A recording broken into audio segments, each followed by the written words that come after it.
This is an audio recording of Bob the Photographer by Arthur M. Winfield, narrated by Right Here Audio. Chapter 5. Bob Makes His Escape. For the moment, Bob could not realize his awful peril when he saw the tiny flame feeding on the loose hay and creeping steadily toward him. He gave a cry of horror. The flame became stronger each instant, and as it grew, it advanced with increased rapidity. "I will be burned alive!" groaned the youth. He tried to roll from the place in which he had been shoved, but Barker had tied him to a pole in the center of the haystack, and he found it impossible to free himself. "Help! Help!" he cried.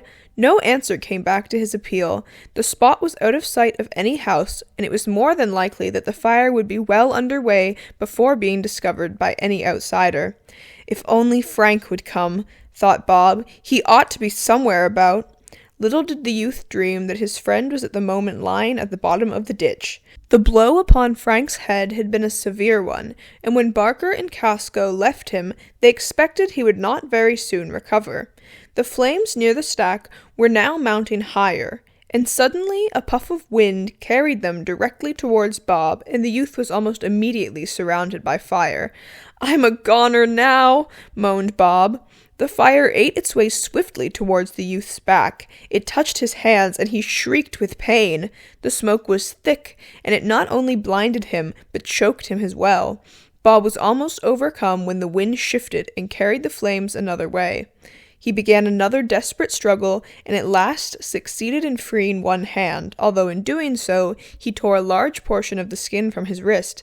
"Now or never," he muttered desperately. "I must get free before the wind shifts back, or I'll be a goner."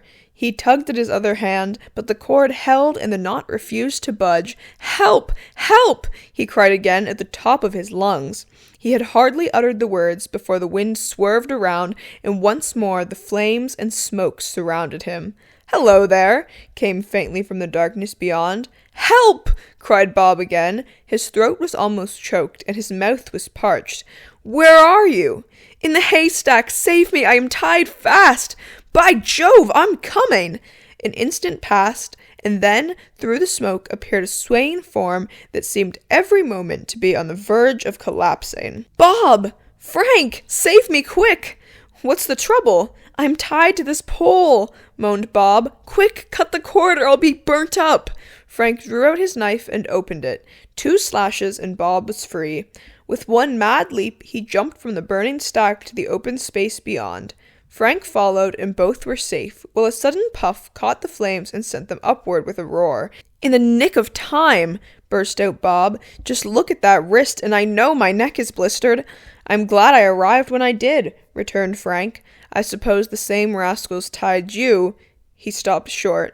Bob saw him reel, and springing forward, he caught the young man in his arms.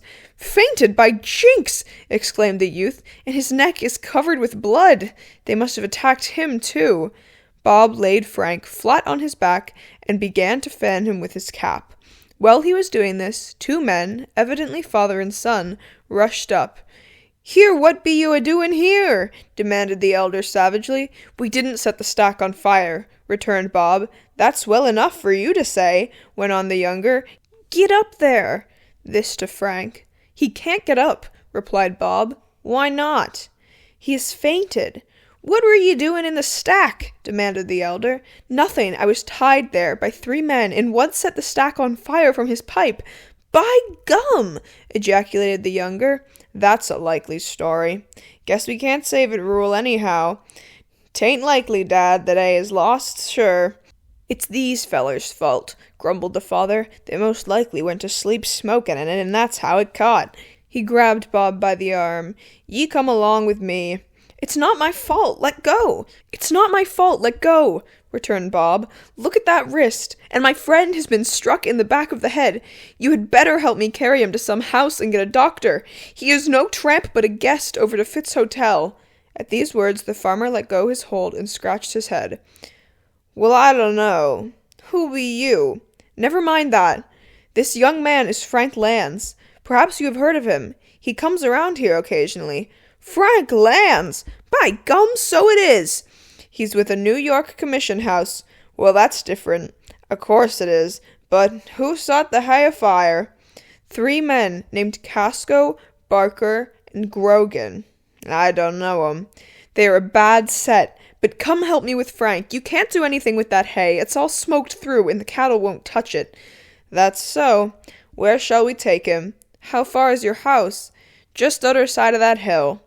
Then we might as well take him there, said Bob. The 3 raised up the limp body and carried it to the farmer's house. Half a dozen neighbors, who had been attracted by the blaze, came up and followed. Ruel Dalmer, that was the son's name, set off for the nearest doctor on his buckboard, and it was not long before a physician arrived. Just before he entered, Bob, who was standing over Frank, doing all in his power to make the young man comfortable, had the satisfaction of seeing the bloodshot eyes open and heard a faint gasp. "Thank fortune he's coming around," murmured the youth. "His injuries are much worse than mine." The physician at once went to work. He sewed up the cut in the back of Frank's head and gave the young man a strengthening potion. "All he needs now is plenty of rest," said the physician. "It is an ugly wound, but by no means a serious one. Nevertheless, had it come an inch farther up, the young man would have been killed." "He can't be moved, can he?" asked Bob. "Not for a day or 2. "He can stay here a week," said the elder Dalmer. "I did not know it was Lance at first, or I wouldn't have been so rough." They left Frank lying on a bed in the spare room, and then Bob followed the others below and there told his story, starting with the meeting between Frank and Casco at the hotel. "I heard about that affair only an hour ago," said the doctor, "and so those are the men who attacked you both." "They are!" "They ought be in jail," cried old Dalmer. "Such rascals ain't fit to be loose." The doctor was about to leave when a wagon dashed up to the house. It contained 2 men, one of whom jumped down and rapped sharply on the door. "What's up, John?" demanded Dalmer, opening the door at once. "Our house has been robbed, and we want help to catch the robbers," was the startling reply. Of course, everyone was astonished. Bob sprang to his feet. "I'll wager anything it was Casco, Barker, and Grogan did it," he exclaimed. "What makes you think that?" questioned the elder Dalmer. "Because they spoke of having just time enough to accomplish something. They robbed the house and are now getting away as fast as they can."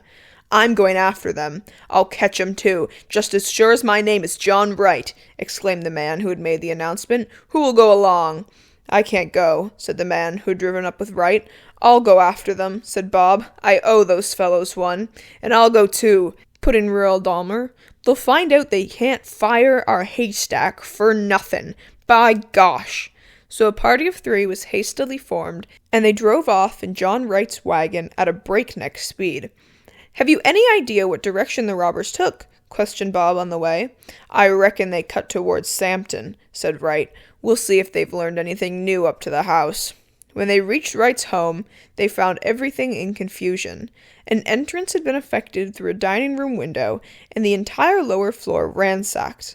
In one closet, Mrs. Wright had had a quantity of silverware. This was gone, and with it a table spread in which the robbers had most likely tied up this part of their booty. An old desk stood in a corner of the sitting room. This desk held Wright's private papers and also his strong box. It had been skillfully unlocked, and both the box and many of the documents were gone. "And the box contained $1,800 in cash," said John Wright. "Plague take the luck! I ought to have took that money to the Stampton Bank." Bob began to look around carefully. Presently he stopped and picked up something lying on the floor near the looted desk. It was a short clay pipe. "That settles it," he said, holding up the article. "This is the same pipe Grogan was smoking." "You are sure?"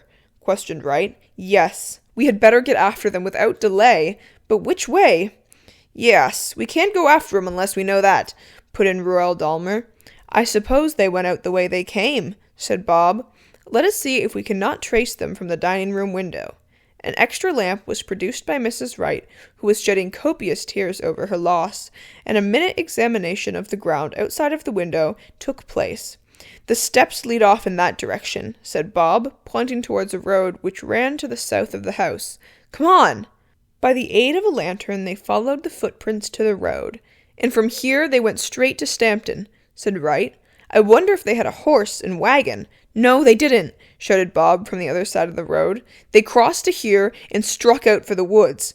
Wright and Dalmer came over, and both agreed that the youth was right. The footprints could be seen plainly. "We'll have no difficulty in following him," said Bob. "I suppose you're both armed." Wright said he had a pistol, Ruel Dalmer had a stout club, and declared he wanted no better weapon. "Just give me a whack at 'em with this, and I'll knock the daylights clean out of 'em," he observed as he grasped the club more firmly than ever. "They are desperate men," said Bob. "They would not hesitate to shoot if cornered. I intend to take no chances." "It is a pity it ain't day instead of night," observed Wright. "I reckon it's pitch dark in the woods." "The moon is coming up," said Bob. "That will soon help us. Let us go forward and make as little noise as possible." Without further words, the three left the road and entered the belt of timber beyond. Here the ground was soft, and the tracks made by the robbers were plainly visible for a distance of several hundred feet. "Maybe they crossed to the Shanover Turnpike," suggested Wright. "They might do that, and throw us off the track." "We'll soon find out," returned Bob. Deeper and deeper they went into the timber, until at length they came to a small stream, both sides of which were covered in rocks. Here, of course, the tracks made by the robbers could not be followed, and the searchers came to a halt. "Stuck," said Dalmer laconically. "What's there to do now?" "We had better separate," said Bob. "Supposing one of you go up the brook, one down, and I will cross and see if I can't hit the trail in the wood beyond." "All right. That's a good plan," said Wright. "I'll be the one to go downstream." He turned in the direction. Ruel Dalmer started in the opposite direction, and Bob was left alone. The moon had now risen, and a faint light stole through the timber, broke here and there by heavy shadows. A boy less brave than Bob might have shivered at the uncanny situation, but Bob did not know what fear was. He had seen too much of the seamy side of life for that. Jumping from one rock to another, he crossed the stream and plunged boldly ahead. He had a fair idea of the direction of the Shanover Turnpike, and thought he could do no better than make directly for it. "For that is what those chaps did if they were bound this way," he reasoned. Less than half an hour later, Bob came to a large mass of rocks, covered with trailing vines and moss. He paused for a second, and as he did so, a peculiar sound came in his ears. "What was that?" the youth asked himself. It sounded like a man's foot, slipping on a wet stone. Bob listened intently, but the sound was not repeated, and after waiting a full minute, the youth began to move forward again. He passed to the end of the rocks and struck out for the turnpike, which he knew was now not 5 minutes' walk ahead. Suddenly, a dark object seemed to loom up directly in his path. It was the form of a man.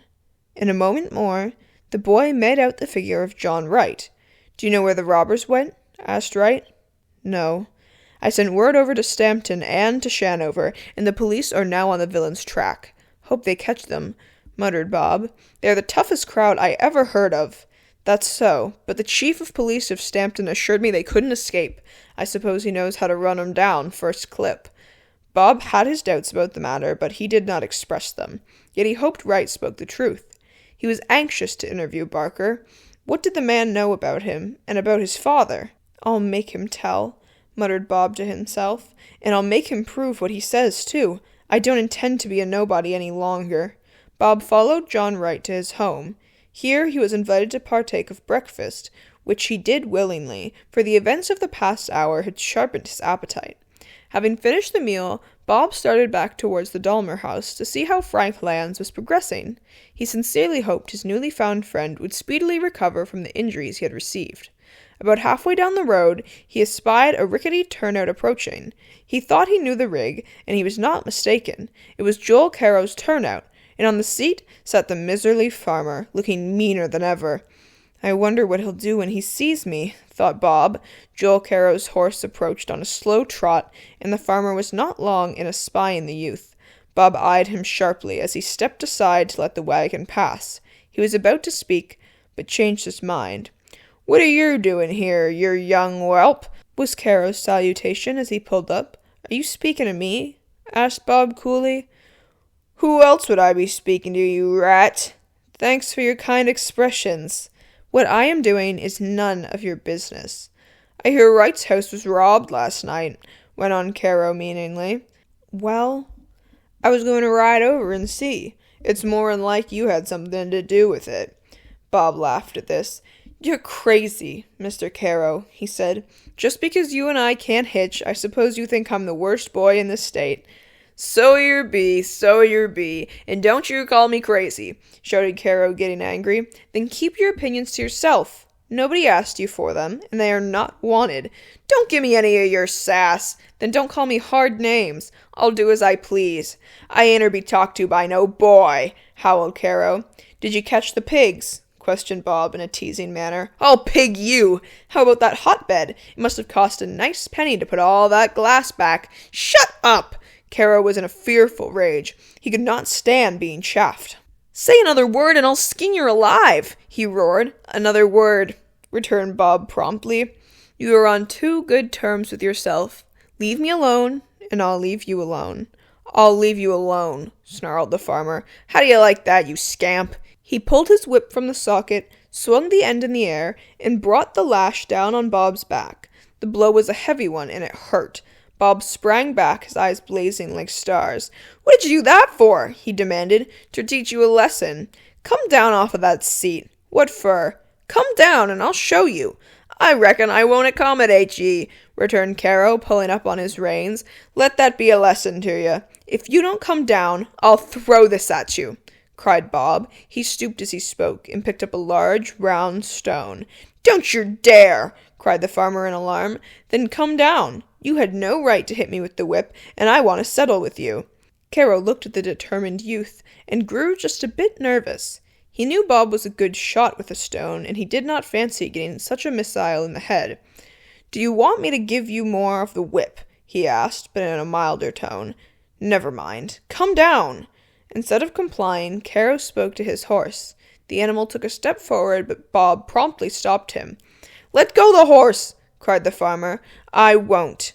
And what is more, I want you to come down. I'll give you just half a minute to do it in. Caro hesitated and then jumped to the ground, wondering what would come next. He still held the whip in one hand. Rushing up, Bob wrenched it from his grasp. Turnabout is fair play, cried Bob. How do you like that? He hauled off, and swish, the lash swept across Caro's face, leaving a deep red stripe behind. Ow! Shrieked the farmer, dancing around with pain. I'll have you arrested for that. I'm not afraid of you, returned the youth as coolly as he could. I hope this teaches you a lesson. Caro grew white with rage. That boy had dared to hit him with a whip, and in the face, too. It was shameful. He looked around for some means of getting the best of Bob. Suddenly, his eyes caught sight of a pitchfork which lay in the back of the wagon. He made a dash and secured the pitchfork. Then, handling it as if it were a bayonet, he rushed upon the youth. Chapter 6. Bob Learns Something. As a matter of course, Bob retreated. He had no desire to be punctured with the points of the pitchfork. Those tines looked altogether too ugly. Joel Caro rushed after Bob, making several lunges, whenever he thought he saw a chance of reaching the youth. Stop it! Cried Bob, who had retreated 100 feet or more. Stop it, or you will be sorry. So you're afraid, are you? Snarled Caro. He made another lunge, and had not Bob jumped to one side, the tines would have entered his body.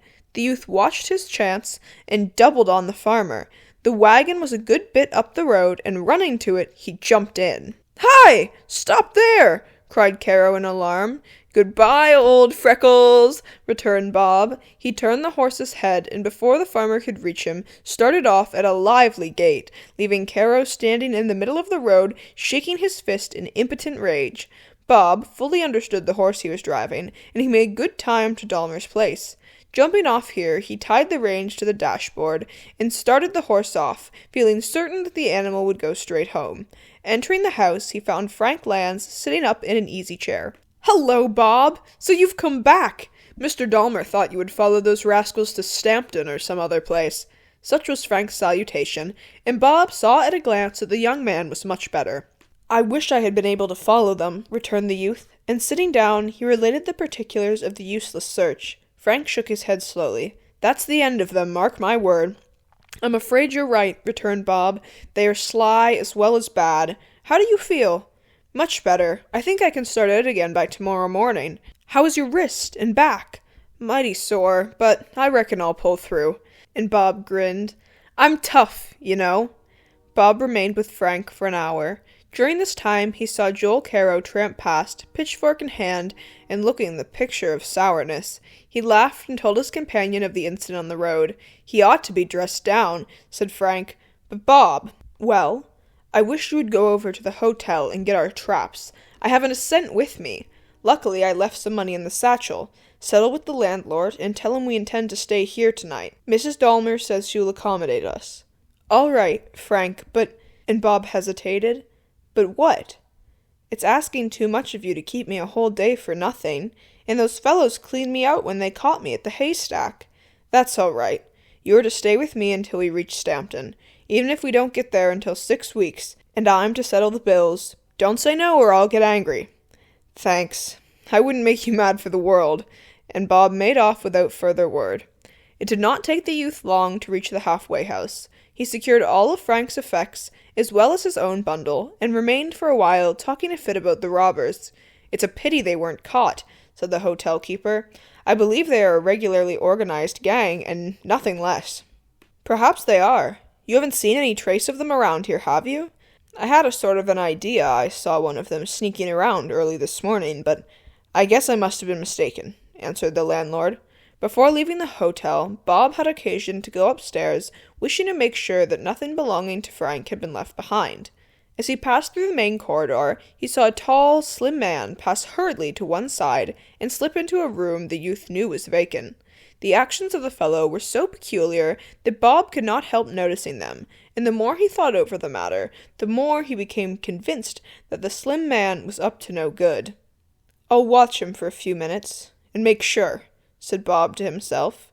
He entered the room Frank and he had occupied, and from a crack of the door looked out into the vacant corridor. A minute passed, then he saw the slim man emerge from the apartment in which he had sought shelter, and cross to the room opposite.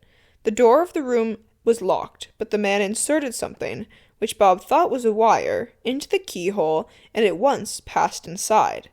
"That's queer," said the youth to himself. "I think I'll investigate a bit further." Leaving his room, he tiptoed his way down the corridor until he came to the room which the man had just entered. The door had been closed from the inside, and by turning the handle gently, Bob discovered that it had also been fastened. The catch had been turned so that the keyhole was still clear. Bending down, Bob peered through this small aperture. He could not see a great deal, but he saw enough to convince him that the man was rummaging through a bureau. He had all the drawers open and was going through them with a dexterity that showed he was no novice at this work. "A hotel sneak thief," thought Bob. "Gracious, what a lot of robbing there is going on." He scanned the face of the man carefully. The fellow was a stranger, and where he had come from the youth could not conjecture. Bob concluded that the best thing he could do would be to call up the landlord and place the case in his charge, yet he was afraid to leave the corridor for fear the man would get away before he could return. At that moment, the man left the bureau and walked to one of the windows. "Hello, she's coming back," Bob heard him mutter. Then, stuffing a number of articles into his coat pockets, the man rushed to the door and flung it open. He was astonished to come face to face with Bob. "What?" he stammered and tried to pass the youth, but Bob blocked his way. "What were you doing in that room?" demanded the youth. "What's that?" came from the man. "You heard what I said." "That room is mine, sir." "Really? I thought it belonged to a lady." "You mean my wife."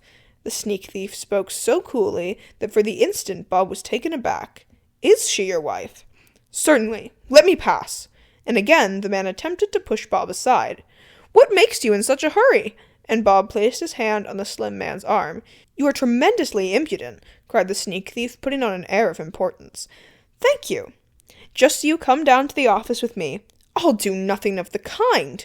"The idea of a mere boy, speaking to me in this fashion. Get out of my way before I knock you down." And he drew back, as if to attack Bob. "Help! Thief! Help!" cried Bob at the top of his voice. "Stop that racket, you fool!" muttered the slim man. He tried to catch Bob by the throat, but failing in this, made a dash to get away. Near the head of the stairs stood the traps belonging to Frank and Bob. The corridor was but dimly lighted, and the fellow did not see them. "Stop the thief!" went on Bob. There was a commotion below. The man heard it and ran harder than ever. At the top of the stairs, he tripped over the camera, tripod, and satchel, and sneak thief and photographic outfit rolled to the bottom together. Then came a greater commotion than ever. "What's the row?" "Mercy! The house must be coming down! Stop that man!" yelled Bob. "He is a thief!" At this there was a shriek from several women. Fit and another man rushed forward and grabbed the slim man by the arms just as he was rising to his feet. "Let me go!" cried the sneak thief. "That boy is crazy." "No, I'm not. He's been ransacking one of the bureaus in room 14, returned Bob. "My room!" cried an elderly lady. "And I left my jewels in the middle drawer! Oh, the rascal! Hold him tight!" By the time Bob had reached the lower landing, quite a crowd began to collect. The youth picked up the camera and stood it out of the way of further harm, and then faced the sneak thief, who looked decidedly uncomfortable. "This is all a mistake, gentlemen," he said. "That boy is the thief." "What?" "Yes, I caught him with these jewels in his pocket. He tried hard to escape, and when he found he could not, he raised the cry you heard."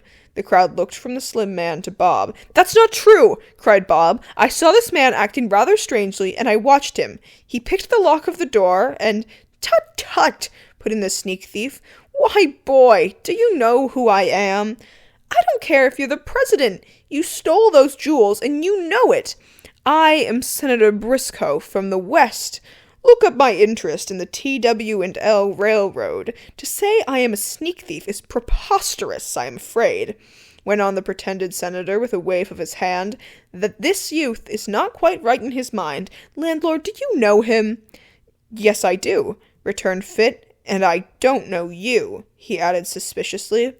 "I can refer you to President Maverick of the railroad. You are making a sad mistake, and I must request you to let go of me." Fit was rather a nervous man, and of a weak turn of mind. At these smooth words, he let go his hold, and so did the other man. "I wouldn't trust him," said Bob bluntly. "He may be a senator, but he is a thief, just the same, and— Stop him!" For without warning, the slim man had made a dash through the crowd. He reached the piazza, and jumping into the road, made off as fast as his long legs would carry him. "After him!" shrieked the elderly woman. "He has my jewels still!" She was right. Fit had not taken the box the sneak thief had produced, and they were still in the slim man's possession. Bob rushed after the fellow. The others followed, but the youth was the better runner of the two. He caught up to the sneak thief just as the latter was about to mount a horse which stood a short distance from the hotel. "Give me those jewels!" he cried. The slim man paid no attention. He probably thought Bob was only a boy and could do nothing.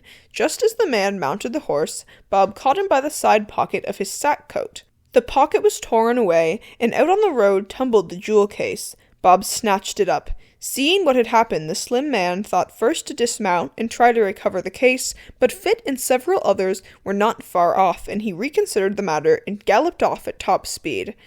"Have you it?" gasped the landlord anxiously. "Yes," and Bob held up the case. "I'll return it to its owner," he added, as Fit held out his hand for it. The elderly woman soon appeared on the scene. She was overjoyed to recover her valuables. "Better see if they are all there," suggested one of the crowd. The woman opened the case and made a hasty examination. "All here but a small diamond and a ruby cross," she said, "and that, I think, was not inside the case, but on a cushion in the top drawer." "Then that's most likely a goner," said Bob. He accompanied the elderly woman to her room. Nothing was learned concerning the cross, and she agreed with Bob that the sneak thief must have gotten away with it. "But it was of small value in comparison to the contents of the case," added Mrs. Varley, for such was her name. "The jewels in the case are worth $500. "Then it's a good thing that chap didn't get away with them," said Bob with a smile. "I must reward you for your service to me." "Don't want any reward." "But you have earned it." "I would have to pay a detective well to recover them had that fellow gotten away with them. Here, take this, with my sincere thanks." She handed Bob a bill. He glanced at it. It was for $50. You've made a mistake," he said with something like a gasp. "How so?" "This is a $50 bill." "Well?" smiled Mrs. Varley.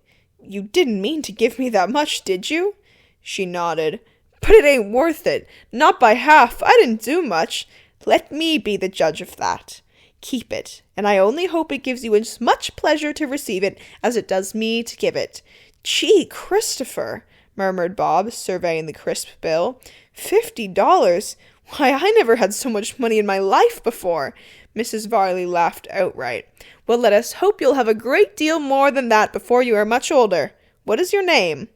Bob told her, and quite a conversation ensued, broke by the entrance of Fit, who was still highly excited. It was nearly half an hour later before Bob left the halfway house. Mrs. Varley shook hands with him and wished him luck, and he said he hoped she would get back her diamond and ruby cross. If I ever meet that man again, I'll get it for you, or know the reason why, he added. Frank Lambs was surprised to learn what had kept Bob at the hotel for so long. He listened attentively to the youth's story. Did that slim man have a slight limp when he ran? He asked. I imagine he did. Went this way, and Bob illustrated as best he could across the room floor. That's it. He's known as Slippery Paul Bidwell in New York. He was slippery, that's a fact. He's a professional crook, and lives altogether by his wits. It's greatly to your credit that you got the jewel case away from him. It's $50 to my credit, laughed Bob. Say, do you know what I'm going to do with that money? I haven't the slightest idea. I'm going to ask you to buy a camera and outfit for me. I've been thinking it over, and I don't see why I can't go around the country taking pictures of houses and so on and make some money. You can if you learn the business, returned Frank. Will you teach me? I said I would show you all I know, but you ought to get some points from a regular photographer. I will, returned Bob with a sudden determination. That evening, Frank felt much stronger. He opened his outfit, got out his trays and chemicals, and by the aid of a ruby light, proceeded to develop the pictures he had taken since Bob had been with him. The youth was greatly interested and watched every part of the process closely. Both had a hearty laugh over the picture of Caro plunging into the hotbed after the pigs. It's awfully interesting, declared Bob. The glass seems to have nothing on it, and the picture comes out as if by magic when you pour the developing fluid on it. Here is a first-class book on photography, replied Frank. You can't do better than study it closely. I will make you a present of it. Bob was delighted. He read a great part of the book before going to bed, and it was astounding how quick he caught the right idea concerning the art he intended to make his own. I imagine you must have been born a photographer, said Frank on the following day when the two were taking pictures. You've learned more in 2 days about the matter than I learned in a week. Frank was still very weak, so the taking of the pictures depended a great extent on Bob, and the youth rose fully equal to the occasion. Before night came, they took over a dozen views, and these they developed at the farmhouse at which they put up. One of the pictures had not been exposed long enough, and Bob took his first lesson in correcting this mistake. As soon as we get to Stampton, I'll give you a practical lesson in printing, said Frank. Early on the following morning, they came upon a circus, which was moving from one city to the next. First came the wagons and chariots, the latter covered over with canvas to protect the gold leaf from exposure to the weather, and then followed a herd of elephants and another of camels. By Jove! We must get pictures of these beasts, cried Frank. Quick, Bob! Get the camera into shape, they are stopping! Something was the matter with one of the wagons ahead, and a temporary stoppage all along the line ensued. Bob at once unslung the tripod and set it up. Then the camera was placed on top, and both hastily sighted the instrument at the camels, who were standing in a picturesque group. In half a second the picture was taken. Now for the elephants, said Frank. Let us catch that big fellow in the front. He is looking directly towards us. And he looks as if he didn't like it, added Bob. See him swaying from side to side? By Jove, I believe you're right, cried the young man. Gracious, he's coming this way. Frank was right. Unobserved by his keeper, the huge beast was striding towards them, his trunk high in the air. Look out! Yelled Bob. Something is wrong. He had hardly uttered the warning when the elephant let out a terrific roar. The next instant the camera was knocked over and smashed underfoot, and then, with another roar, the elephant made for Bob and Frank.